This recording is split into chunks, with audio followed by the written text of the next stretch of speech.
Tugasku menemanimu.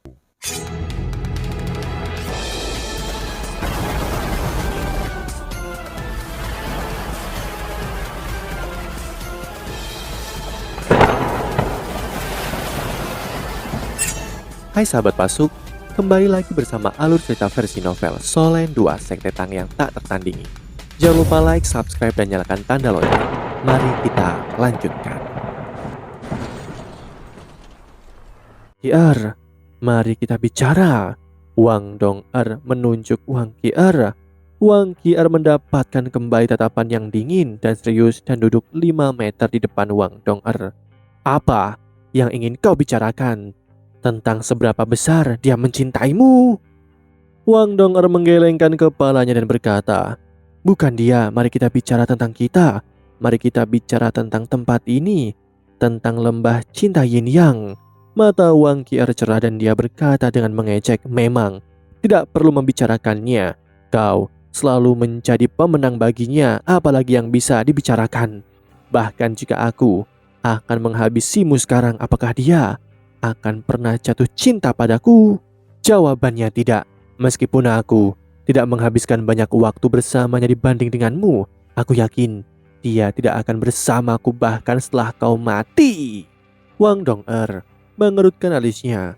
Kier, ada apa? Wang Kier menggelengkan kepalanya. Aku baik-baik saja. Wang Dong-er mengangkat kepalanya untuk melihat langit dan menghirup udara segar. Kita tidak akan berada dalam bahaya. Meskipun tempat ini seharusnya dipenuhi dengan kematian, sebenarnya penuh dengan belas kasih. Jika kamu tulus, kamu tidak akan dihukum. Apa? Wang Kier mengangkat kepalanya dan menatap Wang Dong-er ragu-ragu. Tidak bisakah kau mengerti?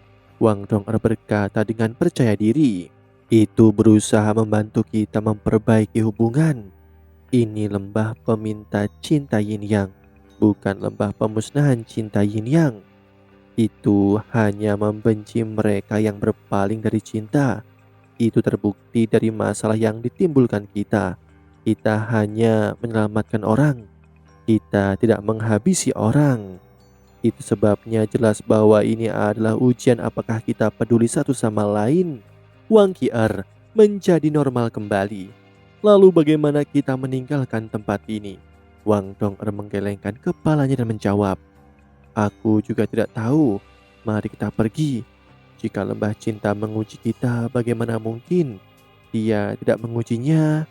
Tidakkah menurutmu ini aneh? Menurutmu, di mana Yu Hao? Wang Kier mengerutkan alisnya.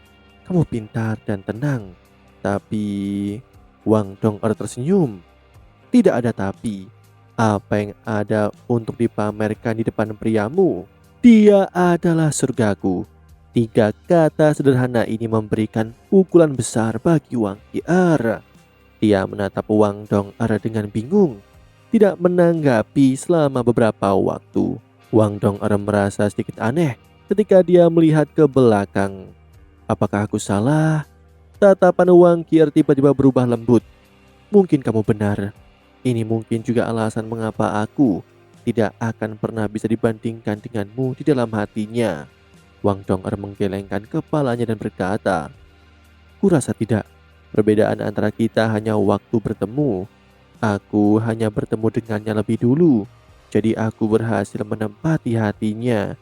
Jika kamu dulu yang bertemu dengannya, pasti kamu akan mampu mendapatkan ketertarikannya. Mengingat bakatmu, jika kamu tidak bisa mendapatkannya, dia tidak akan menjadi pria normal. Ketika dia mengatakan ini, Wang Dong-er tidak bisa menahan tawa saat dia menatap wajah identik namun lebih dingin di depannya. Wang Dong-er dalam suasana hati yang sangat damai dan aneh. Wang Kier mengejek dirinya sendiri. Tidak, kamu tidak mengerti.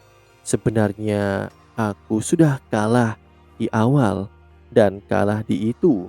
Aku tidak bisa dibandingkan denganmu. Apapun yang terjadi. Wang Dong-er tertegun.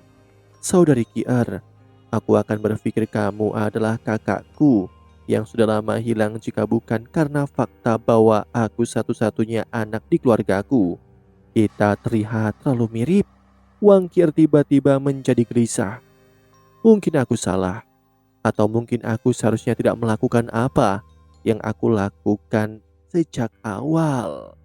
Tetapi jika aku bertemu dengannya sebelum kamu mengungkapkan identitasmu kepadanya, aku mungkin benar-benar memiliki secercah harapan. Wang Dong'er bingung. Kakak Kier, mengapa aku tidak bisa mengerti apa yang kamu katakan?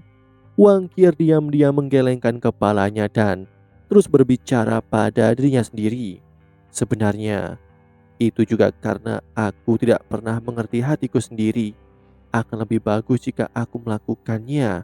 Atau mungkin aku seharusnya tidak keluar untuk menemukannya. Aku salah, aku selalu salah. Wang Dong'er berhenti berbicara dan hanya mendengarkannya berbicara diam-diam. Apakah kamu bingung dengan apa yang aku katakan? Wang Qir tertawa. Tawanya membawa nada sarkastik yang aneh. Namun dia bersikap sarkastik pada dirinya sendiri. Wang Dong'er sedikit mengangguk. Wang Qir terkekeh dan berkata, "Tidak ada kebetulan di dunia ini.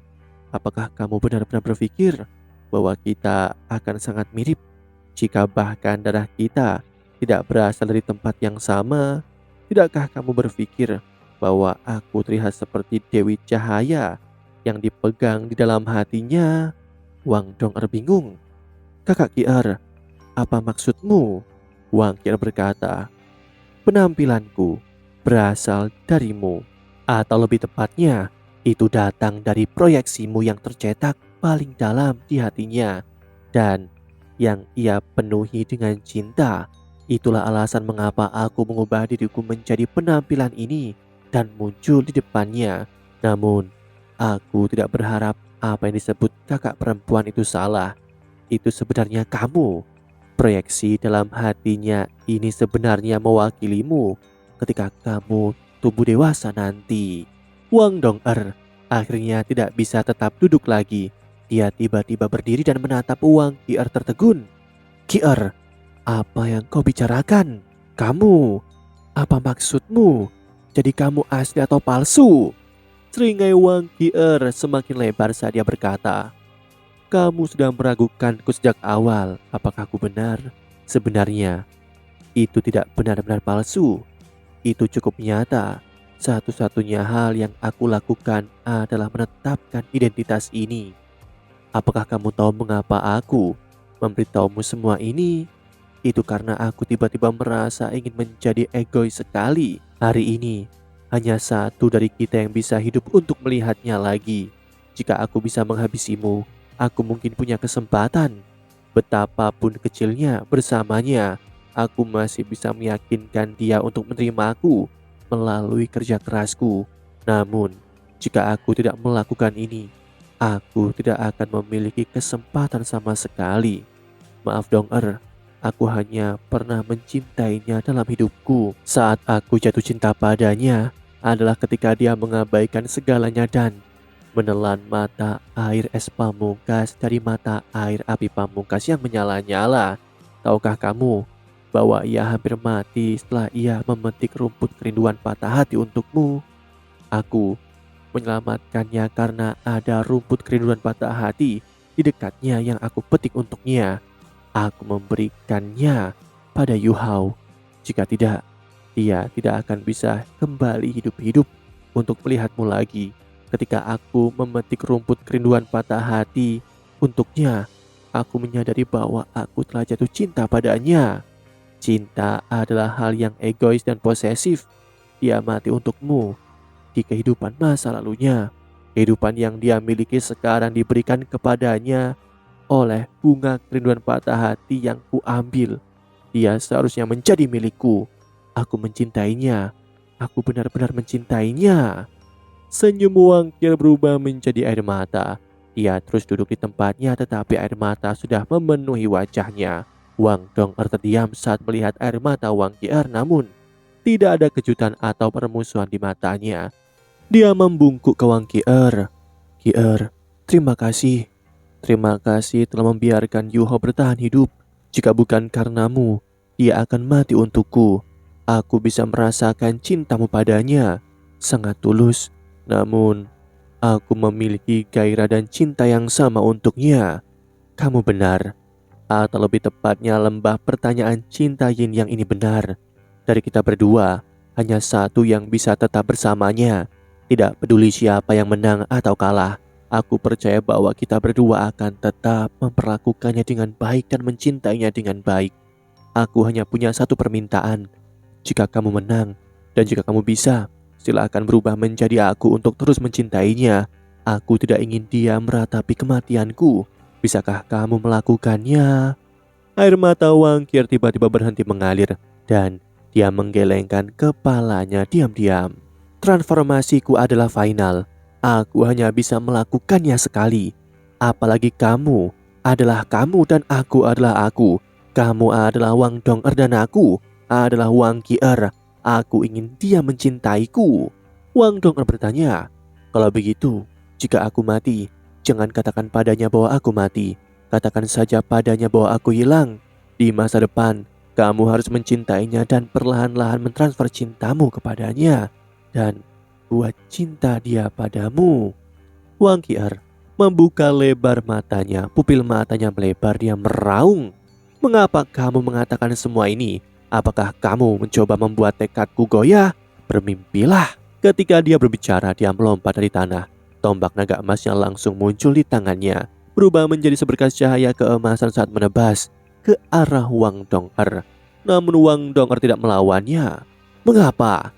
Tatapan Wang Kier tajam ketika dia menatap Wang Dong'er dengan kejam. Dia tahu bahwa dia tidak bisa menyakiti Wang Dong'er dengan satu serangan ini karena kemampuannya. Bahkan jika ada celah di antara mereka, itu tidak besar. Meskipun Wang Dong'er tidak memiliki jiwa bela diri pamungkas, dia memiliki jiwa bela diri kembar. Dalam hal kultivasi, dia juga tidak kalah. Wang Dong'er tersenyum sedikit. Terima serangan ini sebagai bayaran untuk menyelamatkan Yu Hao. Namun, jangan khawatir, aku tidak akan menyerah pada pertarungan ini. Sebaliknya, aku masih akan berjuang untuk kebahagiaanku. Setelah menderita serangan ini, aku merasa lebih nyaman berjuang untuk kebahagiaanku. Ayo Kier, tunjukkan padaku yang terbaik yang kamu punya. Saat dia berbicara, mata Wang Dong'er cerah. Matanya yang biru pucat berubah menjadi biru sepenuhnya. Sayap Dewi kupu-kupu miliknya muncul. Selain itu, dia berubah menjadi seberkas cahaya emas kebiruan yang naik ke udara. Wang Kier hanya merasakan tombaknya bergetar sedikit sebelum Wang Dong'er membebaskan diri. Setelah itu, seberkas cahaya emas kebiruan melonjak ke langit. Itu adalah keterampilan jiwa keenam Wang Dong'er, tarian Dewi Kupu-kupu. Kier, berhati-hatilah. Aku tidak akan menunjukkan belas kasihan. Suara Wang Dong'er tiba-tiba bergema. Kier marah besar. Siapa yang butuh belas kasihanmu? Dia menembak seperti panah emas. Cincin jiwa keenamnya bersinar saat dia menembak dan melepaskan keterampilan jiwa keenamnya. Naga emas haus darah. Dia telah memutuskan untuk mengadu keterampilan jiwa keenamnya melawan keterampilan jiwa keenam Wang Dong'er. Wang Kier seperti dewi perang saat ini, dia memiliki naluri alami untuk berkelahi. Ketika dia menyadari bahwa ada sesuatu yang berbeda tentang Wang Dong'er, dia dengan cepat meningkatkan kekuatan bertarungnya secara maksimal. Seekor naga emas yang tampak marah melilit tubuhnya saat muncul, perlahan-lahan naik di sepanjang poros tombak naga emas. Kekuatan ledakan seketika itu seolah merobek seluruh langit. Wang Dong'er bersinar terang dengan cahaya menyilaukan ketika dia berhenti di udara. Setelah itu, cahaya yang tersebar dan tak terhitung Dewi kupu-kupu cahaya kecil tiba-tiba tersebar sebelum tiba-tiba mulai menelan Wang Kier. Tari Dewi kupu-kupu. Ini memang tari Dewi kupu-kupu cahaya Wang Dong'er. Raungan naga nyaring bergema dan cincin jiwa kelima Wang Kier langsung menyala. Wang Dong'er telah menggunakan keterampilan terkuatnya. Segera, meskipun Wang Kier tidak tahu niatnya, ia masih bertekad untuk mengadu keahlian yang paling kuat melawan Wang Dong'er. Kombinasi naga emas haus darahnya dan raungan naga emas adalah pasangan keterampilan jiwa terkuat yang bisa dia bentuk. Naga melingkar langsung tumbuh lebih besar dan mulai menutupi tubuh Wang Kier sepenuhnya. Matanya benar-benar merah sekarang, menandai pertanda haus darah. Seluruh puncak es diterangi oleh cahaya yang keluar dari tubuhnya. Dewi kupu-kupu cahaya yang tak terhitung jumlahnya seperti awan emas kebiruan menyilaukan pada Wang Kier.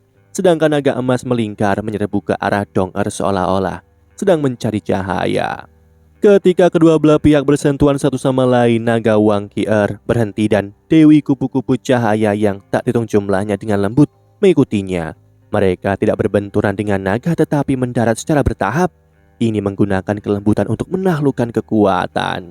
Wang Dong'er jelas bahwa dia akan kalah dari Wang Qi'er dalam konfrontasi langsung, bahkan dengan teknik palu acak dari palu Haotiannya. Itu sebabnya hanya ada satu cara dia bisa mengalahkan Wang Qi'er. Itu menggunakan kelembutannya untuk menaklukkan kekuatan Wang Qi'er. Hanya tarian Dewi Kupu-Kupunya yang mampu menekannya. Naga emas mulai bertingkah hebat saat mencoba keluar dari perangkap yang ditetapkan oleh Dewi Kupu-Kupu Cahaya. Namun kekuatan ledakan Wang Qi'er dan aura dominan terus melemah saat dia mencoba melarikan diri. Pada titik ini Wang Qi'er akhirnya mengalami betapa kuatnya Wang Dong'er. Ledakan pertama terdengar dan proyeksi besar Dewi Kupu-Kupu Cahaya tiba-tiba muncul, menyebabkan naga emas melingkar menjadi lebih kebiru-biruan. 3 ledakan lainnya terdengar, naga emas mulai berputar. Dewi Kupu-Kupu Cahaya yang mengelilinginya juga telah berubah menjadi pola emas kebiruan di tubuh Wang Qi'er. Ledakan kelima dan keenam terdengar. Ledakan mengerikan menyebabkan aura naga emas melemah secara signifikan, namun langit tiba-tiba menjadi sunyi. Proyeksi kupu-kupu emas kebiruan yang muncul setelah ledakan keenam bergema seperti terwujud di udara. Setelah itu, proyeksi naga emas muncul di bawahnya dan mulai dengan cepat mengetuk jalannya ke tubuh Wang Qi'er. Cahaya keemasan yang menusuk sepertinya menciptakan matahari kecil lain di langit. Cahaya emas kebiru-biruan memudar dan naga akhirnya berhasil membebaskan diri dari pengekangannya, melarikan diri dari pengepungan sebelum ledakan terakhir terjadi. Sosok Wang Dong'er muncul di udara, terbentuk dari kombinasi garis cahaya kebiru-biruan yang tak terhitung jumlahnya.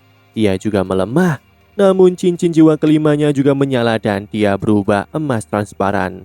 Ini adalah keterampilan jiwanya yang kelima, kepemilikan Dewi Cahaya. Pada saat berikutnya, naga emas yang bangkit bentrok dengan Dewi Kupu-Kupu Wang Dong'er sekali lagi.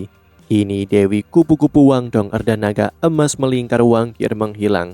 Hanya 2 sosok menggairahkan yang turun dari langit dan secara bertahap mendarat di puncak es. Wang Dong'er dan Wang Qi'er tampak pucat, namun tatapan mereka sama tajamnya. Namun langit menyala pada saat ini, seolah-olah matahari telah menghiasi puncak es dengan kehadirannya. Cahaya keemasan terang dengan cepat menarik perhatian mereka. Sosok Yu Hao yang mengalami siklus kehidupan dan kematian serta dibantai habis-habisan oleh sosok biru keemasan muncul di pandangan mereka. Yu Hao, itu dia. Keduanya kacau berusaha untuk menembus proyeksi di depan mereka. Ingin selamatkan Yu Hao, namun yang mereka lakukan adalah sia-sia. Pada titik ini, proyeksi cahaya berhenti dan suara acuh tak acuh dari sebelumnya terdengar lagi. Tidak ada kesimpulan yang akan dicapai dari duel ini di antara kalian berdua. Karena itu masalahnya kita akan menggunakan metode lain. Yu Hao berada di ambang kematian, namun dia akan bertahan selama salah satu dari kalian bersedia mengorbankan hidup untuknya.